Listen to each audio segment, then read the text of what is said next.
कभी सोचा है कि हिंदी के जो वाक्य हम रोज बोलते हैं वो आखिर बनते कैसे हैं? मतलब शब्दों का ये जो पूरा ताना बाना है ये काम कैसे करता है? चलिए आज इसी के पीछे छिपे हुए ब्लूप्रिंट को समझते हैं।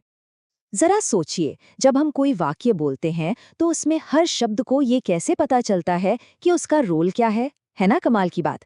ये बिल्कुल एक टीम की तरह है, जहां हर खिलाड़ी की अपनी एक खास जगह, एक खास भूमिका होती है। तो फिर आइए इस टीम के गेम के रूल्स को समझते हैं। और इसका जवाब है कारक। ये कह सकते हैं कि हिंदी ग्रामर का वो सीक्रेट कोड है जो हर शब्द को उसकी सही जगह और उसका सही काम बताता है। बिल्कुल एक फिल्म डायरेक्टर की तरह जो हर एक्टर को उसका रोल समझाता है। तो फिर शुरू करें। चलिए अपने सेंटेंस बनाने की इस इमारत की नींव रखते हैं और सबसे पहले मिलते हैं इसके 3 सबसे जरूरी पिलर्स, यानी 3 सबसे महत्वपूर्ण कारकों से। तो सबसे पहले मैदान में उतरता है हमारा हीरो, यानी कर्ता कारक। सीधा सा मतलब है जो काम करता है वही करता है। और इसकी पहचान क्या है? इसका साइन है ने। जैसे इस एग्जाम्पल को देखिए, राम ने फल खाया। अब इसमें काम कौन कर रहा है?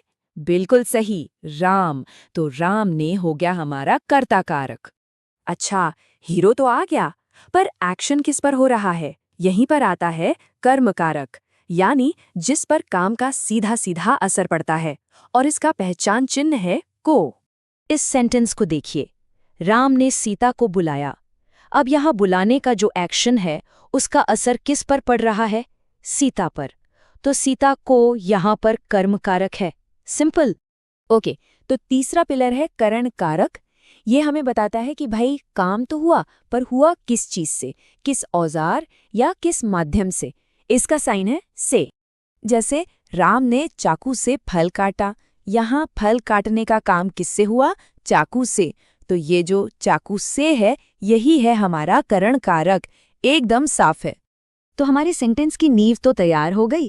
अब चलिए इसमें थोड़ी और डिटेलिंग करते हैं, थोड़ी गहराई डालते हैं, और इसके लिए हमें अगले 2 कारकों को समझना होगा। अब एक सवाल उठता है कि काम हो तो रहा है, पर किसके लिए या किसको कुछ दिया जा रहा है? इसका जवाब देता है संप्रदान कारक, मतलब एक्शन का फायदा किसे मिल रहा है।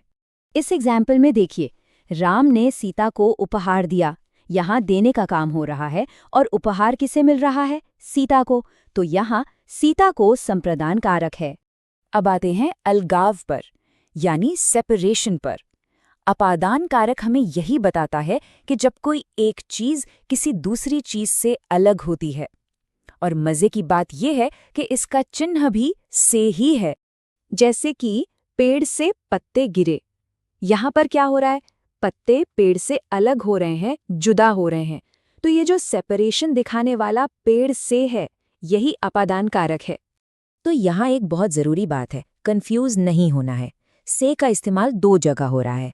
एक है करण कारक में, जहाँ इसका मतलब है के द्वारा या विद, जैसे चाकू से, और दूसरा है अपादान कारक में, जहाँ इसका मतलब है अलगाव या फ्रॉम, जैसे पेड़ से। तो सही मतलब क्या है, ये हमें पूरा सेंटेंस पढ़कर ही समझ आता है। तो हमारा ब्लूप्रिंट अब लगभग तैयार है। बस अब इसमें कुछ फाइनल टच देने की बारी है, जो हमारे सेंटेंस को पूरा कॉन्टेक्स्ट और कनेक्शन देंगे, मतलब संबंध, स्थान और संबोधन। छठे नंबर पर है संबंध कारक। ये हमें रिलेशन या पोजेशन बताता है, मतलब कौन सी चीज किसकी है।